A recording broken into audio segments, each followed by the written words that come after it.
Hello, my name is Joe Kizis and I'm president of Bravada Gold Corporation. As you can tell from the scruffy beard, I'm a geologist and I'm going to go through some of the geologic evidence, the detective work that makes me think that there's potential for a multi-million ounce high-grade gold deposit still remaining beneath the resource that we've identified at Wind Mountain. Wind Mountain is a hot springs type deposit, which means it was formed very close to the Earth's surface at the time of mineralization, and it was previously mined by Amax Mining Company. The resource blocks are shown in green here, and they show a very interesting pattern.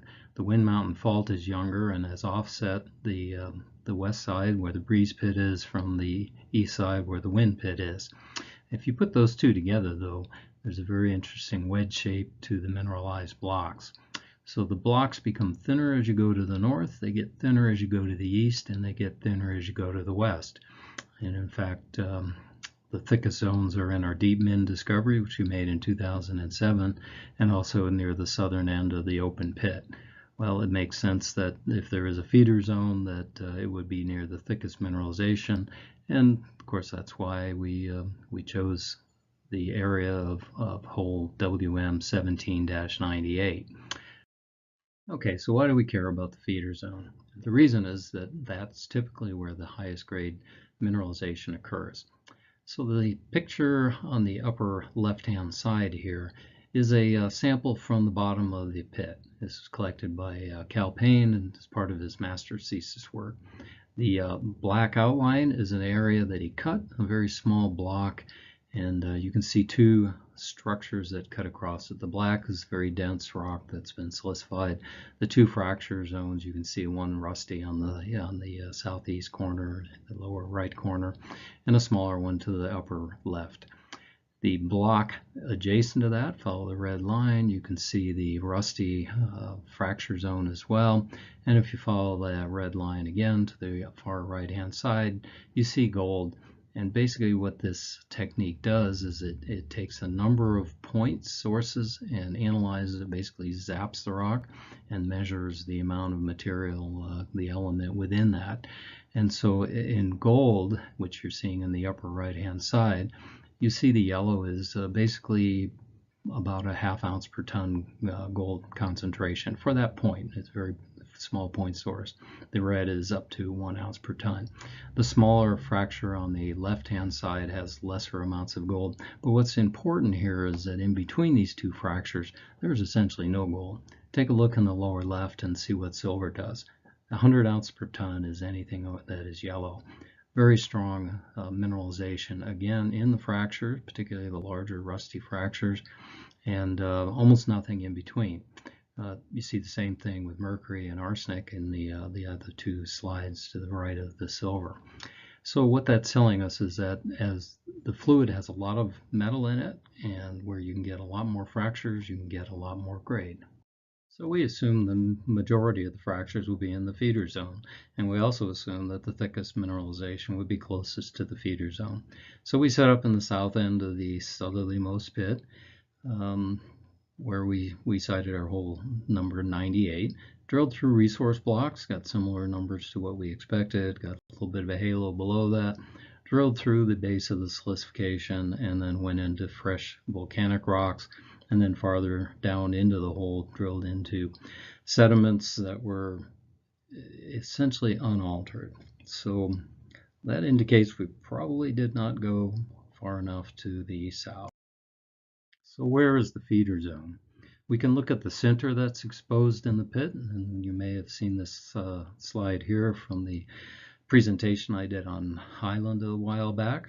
But these center features that we see are indicative of being quite far from the feeder structure.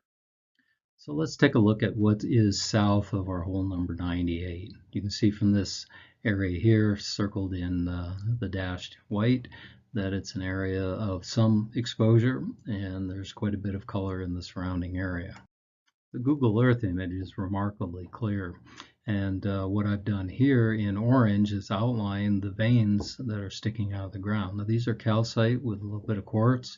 There are some historic sampling, some drilling in the area here that suggests there are some anomalous values in gold and silver in the area.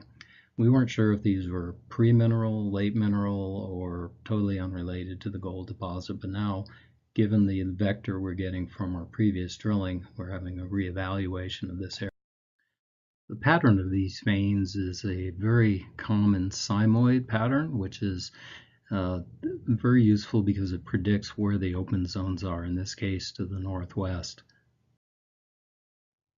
We then went to each of these vein exposures, collected the most juicy looking material we could to high grade those samples to determine what trace metals would be in those in the vein material there.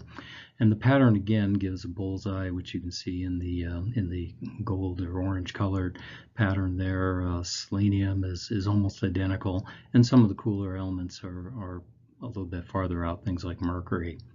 In addition, the two little hills there where the black arrows are pointing, there's a very interesting pattern of alteration that's called steam heated alteration. Here's an example from those small hills of the steam heated alteration. Steam heated alteration forms when boiling occurs at depth and the gas fumes come up near the surface and cause this very, very distinctive alteration pattern. You can see here with the nice buggy holes. The slide shows the geochemical pattern that I showed previously, sitting on top of the total magnetic signature. This is a very detailed ground survey, or portion of which that we ran several years ago. Ignore the area to the left-hand side. It says power line. That causes a very big high value, the hot colors. Generally, though, the blues and greens are due to alteration, and you can see there are two prominent patterns. There's a very strong northwesterly pattern, and then there's a secondary strong pattern that is northeast. Interestingly, where those two intersect is about where the center of our geochem anomaly is. Geophysicists can now create a 3D model of the magnetics. And what we have here are two slices. Basically, you can slice your way down from the surface to some depth. So at about 1,000 feet of depth, you can see the northwest trending structure and the very strong northeast trending structure. By the time you get into the Mesozoic metasediments, which are very dense rocks, the northeast structure is completely gone, and you have a very large area that is the alteration area shown here in blue. So let's look at our hole number 97. That hole drilled beneath the Truckee sediments, which are the main host rock for most of the mineralization we have in our resource, and drilled into a thin zone of pyramid volcanics, and then into surprisingly thick section of volcanic sediments. Those sediments are strongly altered clay. They have anomalous gold top to bottom, up to almost 700 ppb, and anomalous mercury.